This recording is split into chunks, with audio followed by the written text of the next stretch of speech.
오늘 아침 전북권 주요 뉴스입니다. 북한의 미사일 위협 속에 최근 민방공 훈련이 열렸는데 대피소 위치를 아는 시민들도 드물고 대피소 관리도 엉망이었습니다. 국내 대표적인 환경축제인 무주 반딧불 축제가 개막해 다음 달 3일까지 9일간 이어집니다. 익산시의회가 최근 논란을 빚고 있는 재량사업비 12억 원을 추경 예산에 편성해 시민단체의 반발을 사고 있습니다. 전라북도 지역은 오늘 구름 많다가 차차 흐려져 저녁부터 비가 내리겠습니다. 여러분 안녕하십니까? 전주 MBC 뉴스투데이입니다. 북한의 미사일 위협 속에 최근 민방공 훈련이 열렸는데 대피소 위치를 아는 시민은 드물었습니다. 공공기관이나 아파트 지하 주차장을 대피소로 활용하고 있지만 위치는 물론 관리 상태도 엉망입니다. 한범수 기자가 취재했습니다. 전쟁이나 재난 상황에 시민들을 보호해줄 지하보도 대피소입니다. 위급 상황에는 빠른 대피가 필요하지만 철문은 굳게 닫혀 있고 어렵게 들어선 대피소 내부도 가득한 습기 탓에 각종 구호물자들이 젖어 있습니다. 전기가 끊길 것에 대비한 발전기는 작동조차 되질 않고 생화학 테러를 가정한 방독면은 수가 턱없이 모자랍니다. 숫자가 솔직히 미비하긴 해요. 저희 전주시가 63만 명인데 65만 명인데 그게 그 인원이 다 있어야 된다는 얘기도 되잖아요.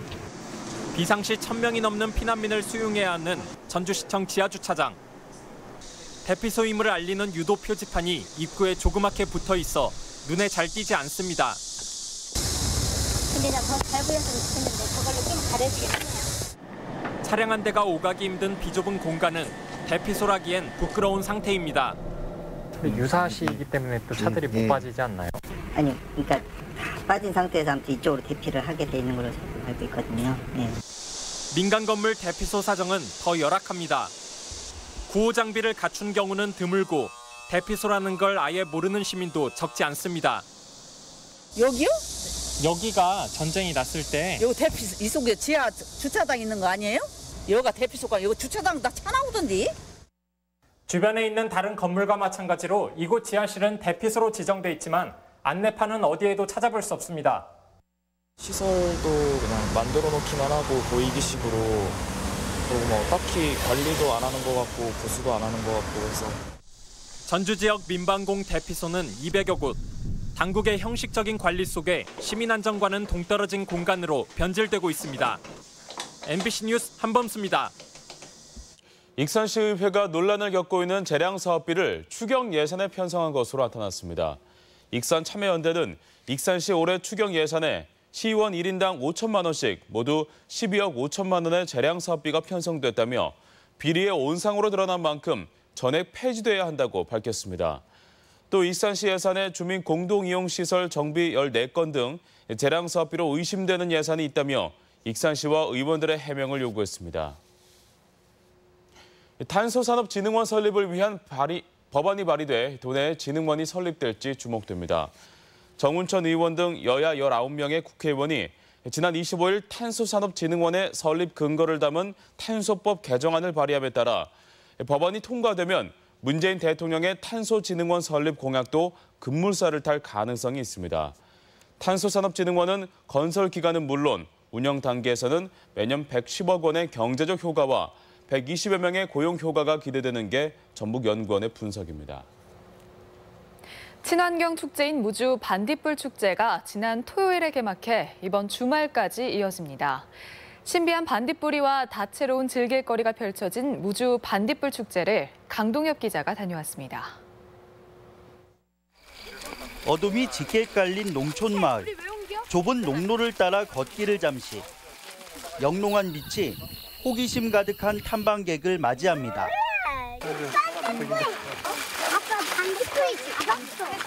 숲을 사이에 숨어있는 반딧불이를 찾는 재미에 아이 어른 할 것 없이 푹 빠져듭니다. 전기로 하지도 않았는데 이렇게 불이 들어와서 신기하고 아이들한테도 좋은 경험이 되고 또 무지에서 하는 거라고 해서 봤는데 어땠어, 세연아? 재밌었어. 불씨가 서서히 타오르더니 불꽃이 사방으로 춤추며 남대천을 수놓습니다. 음악과 어우러져 하염없이 떨어지는 낙화놀이의 장관에 관광객들은 세상사의 시름을 잠시 내려놓습니다. 건강과 행복을 비는 간절한 마음은 형형색색의 풍등을 타고 밤하늘을 아름답게 장식합니다. 불꽃이 막 떨어지는데 생각한 것보다 더 멋있고 웅장하고 소망이 이렇게 적어서 날렸거든요. 근데 의미도 있고. 국내 대표적인 환경축제인 무주 반딧불 축제가 21번째 화려한 막을 열고 다음 달 3일까지 9일간 이어집니다. 아이들이 못 보던 벌레를 많이 보고 만져볼 수 있는 기회를 얻어서 좀 좋은 시간인 것 같아요. 정부 지정 5년 연속 최우수 축제로 평가받은 무주 반딧불 축제.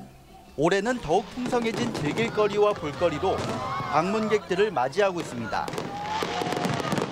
MBC 뉴스 강동엽입니다.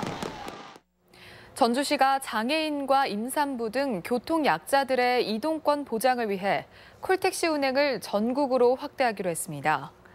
전주시는 장애인 단체와 간담회를 통해 오는 10월부터 출발지나 목적지가 전주일 경우 전주 시민이 아니더라도 전국 어디서나 콜택시를 이용할 수 있도록 했습니다. 또한 콜택시 수요가 늘어남에 따라 세대를 늘려 모두 45대를 운행하기로 했습니다. 스마트폰을 이용해 생활민원 신고를 할 경우 인센티브를 지급하는 제도가 추진됩니다.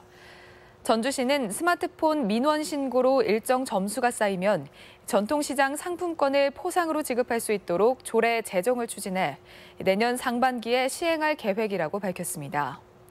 지난해 생활불편 신고 앱을 통해 접수된 신고는 13,000여 건으로 4,000여 명이 참여했습니다. 다른 지역의 뉴스를 전해드리는 시간, 오늘은 광주 소식입니다. 올해 첫 1,000만 관객을 달성한 영화 택시 운전사의 흥행으로 5.18과 광주가 새롭게 주목받고 있습니다.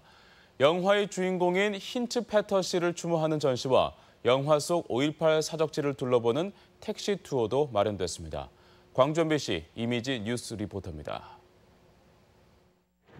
광주 시내에 탱크가 들어서고 계엄군의 몽둥이질에 시민들은 피를 흘리며 쓰러집니다. 영화 택시 운전사의 주인공 고 힌츠 패터 씨가 기록한 80년 5월 광주의 모습입니다. 광주의 참상을 세계에 알린 고인을 추모하는 전시가 광주시청에서 열렸습니다. 37년 전에 이 땅에서 일어났던 참혹한 어떤 참상을 배경으로 하고 있구나. 이게 실화였구나. 이걸 깨닫게 되면 오늘날 우리가 누리고 있는 자유민주주의가 얼마나 소중한 것인지. 죽음 앞에서도 카메라를 들었던 힌츠 패터 씨의 기자 정신은 영화 택시 운전사를 통해 1,000만 관객에게 알려졌는데요. 전시 관람객들은 힌츠 패터 씨의 여권과 안경 등의 유품을 살펴보고 80년 5월 광주를 돌아봤습니다. 광주를 위해서 위험을 무릅쓰고 택시 타고 와서 그 사진을 찍고 동영상을 찍어서 감사하다고 느껴요. 영화 택시 운전사에서 사용된 택시도 전시가 됐는데요. 백밀러와 번호판까지 영화 속 모습 그대로 전시돼 관람객들에게 즐거움을 선사하고 있습니다. 80년 당시 택시를 운전했던 기사들이 5.18 사적지를 돌며 직접 해설을 해주는 투어도 마련됩니다. 5.18이 다시 한번 더 정확하게 재조명되고 5.18에 대해서 광주에 대해서 정말로 홍보대사처럼 그렇게 하고 싶습니다. 5.18 택시 투어는 다음 달 3일까지 무료로 운영되는데요. 광주문화재단에 전화로 예약하면 참여할 수 있습니다. MBC 뉴스 이미지입니다. 올해 폭염으로 인한 도내 가축 폐사가 110만 마리를 넘어설 전망입니다. 전라북도는 지난 6월 중순부터 이번 주까지 가축 재해보험에 신고된 건수는 총 813건으로 109만 9천 마리의 닭과 돼지, 오리가 폐사했다고 밝혔습니다. 지난해 같은 기간에 비하면 피해 규모는 76%로 줄었지만 폐사에 따른 보험금 지급액은 43억 원에 이르는 것으로 추산됐습니다. 어머니를 둔기로 때린 40대에게 중형이 선고됐습니다. 전주지방법원 제1형사부는 존속 살해미수 등의 혐의로 기소된 43살 A씨에게 징역 7년을 선고했습니다. A씨는 지난 4월 자신을 무시한다며 60대 어머니를 둔기로 폭행해 전치 6주의 부상을 입혔으며 재판부는 죄질이 매우 불량해 중형을 선고한다고 밝혔습니다.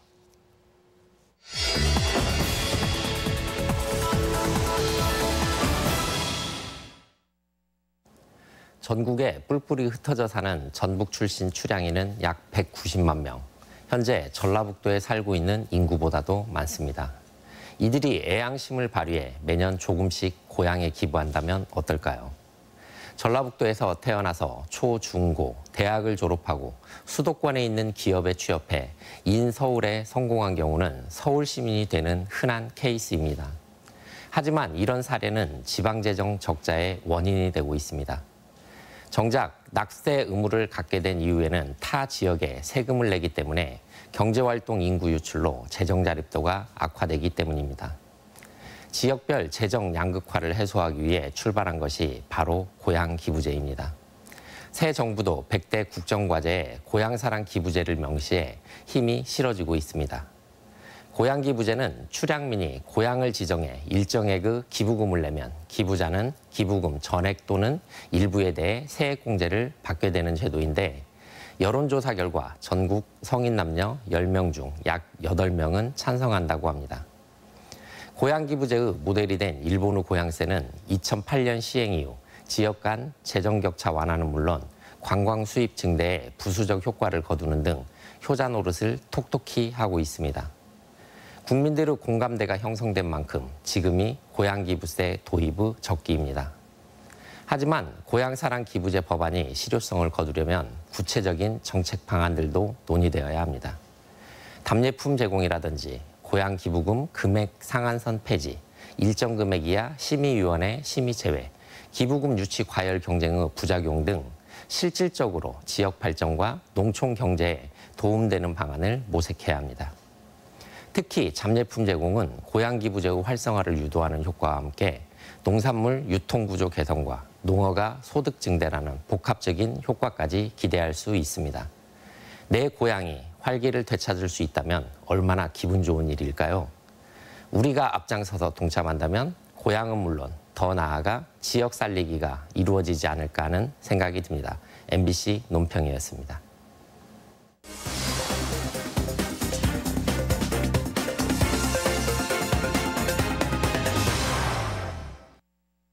순창군과 담양군의 메타세콰이아기를 연결하는 대형 프로젝트가 추진됩니다. 또 완주군이 추진하고 있는 청년 정책이 전국에서도 주목받고 있습니다. 지역 소식 김하영 기자입니다. 순창과 담양을 잇는 국내 최장 메타세콰이어 길이 조성됩니다. 순창군은 담양군과 함께하는 메타세콰이어 길 조성 사업에 국비 30억여 원을 확보하고 내년부터 3년간 국도 24호선에 9.6km의 메타세콰이어 길을 조성합니다. 이 사업이 추진되면 기존 순창과 담양의 메타세콰이어 길이 연결돼 총 21km의 국내 최장 메타세콰이어 길이 만들어집니다. 한국에서 가장 가고 싶은 길과 관광 코스를 개발하는 사업으로 순창의 관광 산업을 크게 발전시킬 수 있을 것으로 기대하고 있습니다. 청년 문제 해결을 위해 완주군이 추진하는 청년 완주 점프 프로젝트가 전국에서도 주목받고 있습니다. 1인당 월 5만 원의 임대료를 내는 청년 쉐어하우스는 청년층의 주거 문제 해결에 도움이 되고 있으며 청년 창업 공동체 육성 등도 좋은 평가를 받고 있습니다. 청년 점프 프로젝트를 중심으로 청년 정책을 통해 청년 스스로 문제를 풀어가며 성장할 수 있는 여건을 조성하고 도움을 줄 계획입니다. 김제시가 벽골제를 중심으로 추진한 농촌 종합 개발 사업이 2017년 지역발전 사업평가에서 우수 사례로 선정됐습니다. 지역 공동체 복원을 위한 벽골제 권역 농촌 종합 개발 사업은 주민들이 자발적으로 리더를 양성하는 등 역량 강화와 자립 운영에 힘써온 점이 높은 평가를 받았습니다. 고창 황토배기 배가 본격적으로 출하되면서 미국 수출길에 올랐습니다. 이번 수출 물량은 원앙배 14톤으로 내년 3월까지 총 600톤을 수출할 계획이며 20억여 원의 수출액을 달성할 전망입니다. 이번 수출을 계기로 해서 우리 고창배가 세계인의 입맛을 더욱 사로잡을 수 있도록 행정에서도 최선의 노력을 다하겠습니다. 남원시가 7월 7석을 맞아 오늘 광활루원 오작교에서 걷기 행사를 엽니다. 저녁 7시부터는 광활루원이 무료로 개방되고 시립국악단의 칠성맞이 연주 등 다양한 행사도 진행됩니다.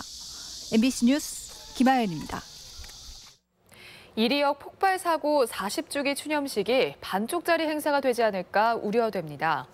익산시는 이리역 폭발 사고 40주기를 맞는 오는 11월 11일 익산역 광장에서 추모와 치유 그리고 발전이라는 주제로 희생자의 넋을 기리고 재발 방지를 다짐하는 시민 참여 행사를 진행할 계획입니다. 하지만 59명이 숨지고 1000여 명이 부상한 대형 사고의 직접적인 당사자로서 2007년 30주기 행사를 열었던 코레일과 한화 측이 아직까지 참가 여부를 밝히지 않아 논란이 되고 있습니다. 우리 지역 행사와 문화 소식입니다. 2017 국제무형유산 영상축제가 오는 31일부터 국립무형유산원 일대에서 개최됩니다. 제18회 영호남 연극제가 내일부터 다음 달 2일까지 전주 아하아트홀과 판소극장에서 열립니다. 국립민속국악원이 7월 7석을 맞아 오늘 남원 사랑의 광장에서 한여름 7월 7석 은하수 국악 콘서트를 엽니다. 무주 반딧불 축제와 함께하는 작은 영화관 기획전이 오늘부터 닷새간 무주 산골영화제에서 열립니다. 두루미와 고니의 다양한 모습을 담은 김제왕 사진전이 오늘부터 군산시청에서 열립니다. 전국 독서문화축제인 대한민국 독서대전이 오는 1일부터 4일간 전주 경기전 등 한옥마을 일원에서 개최됩니다. 올해로 12번째를 맞이하는 전라북도 과학축전이 오는 1일부터 3일까지 도청 일원에서 펼쳐집니다. 안도현 시인이 모레 정읍시청에서 시를 읽은 즐거움을 주제로 특강을 진행합니다. 남원 지금여기 인문학당은 오늘부터 지역민들과 함께하는 인문학 고전 강좌를 개강합니다.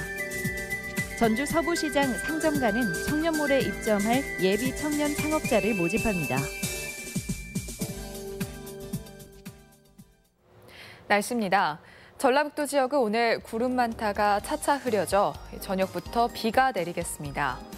예상 강우량은 내일 새벽까지 최고 50mm이며 낮 최고 기온은 완주 30도, 전주 29도 등 28도에서 30도의 분포로 어제와 비슷하겠습니다.